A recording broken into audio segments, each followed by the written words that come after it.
would have described me as a stay-at-home mom, but I never really liked the term because it wasn't all that descriptive or accurate. If what they meant by stay-at-home mom was that I didn't have a job outside the home, that was accurate. I didn't have a job outside the home. But I had many jobs within the home, and truthfully, I was anything but a stay-at-home mom.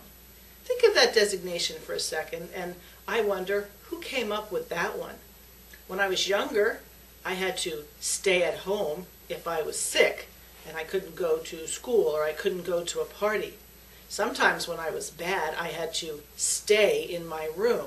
And there was this whole idea that when you're staying someplace, you're not doing anything, and you're certainly not doing anything fun or terribly purposeful.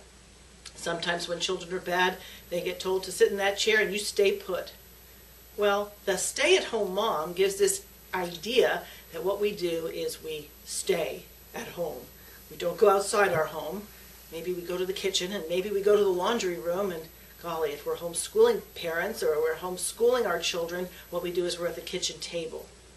Don't forget that blue jumper, because if you're really a stay-at-home mom, you're supposed to always be dressed in this blue jumper, and that's your designation. You see, then everybody knows you're a stay-at-home mom. But I was a counselor, I was a teacher with my children, I was a mediator oftentimes with my children. Sometimes I was a referee, sometimes I was the chauffeur, sometimes I was the medical liaison trying to figure out what was going on with the children, sometimes I was the disciplinarian.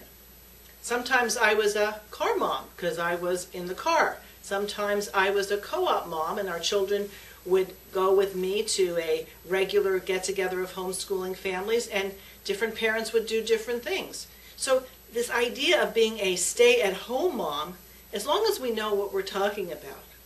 Are we a ministering at home mom? Are we a serving at home mom? Are we a purposeful mom who is trying to teach her children what it means to be a faithful Christian in today's world? Don't let other people define you. It's kind of like that housewife and mother. Oh, you're doing something very unpurposeful. By God's designations, though, we're doing something very purposeful. There's no stay-at-home mom designation in Scripture. There's wife and mother. And if you read the Proverbs 31 description of a woman, she's very industrious, and she's not just staying put and doing nothing. So don't let the world define you. Let God define you.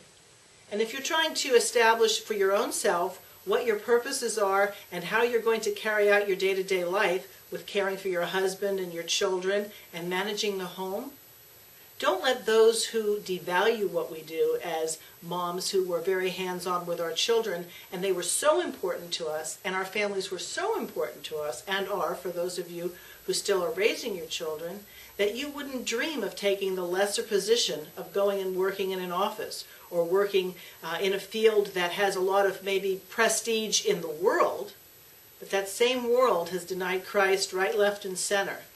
No, we moms who are serving at home moms, maybe that's what we should be called, or ministering at home moms, because what we're doing is God's work and the raising of future generations who will love the Lord their God with their whole heart, soul, mind, and strength. That's what we're about.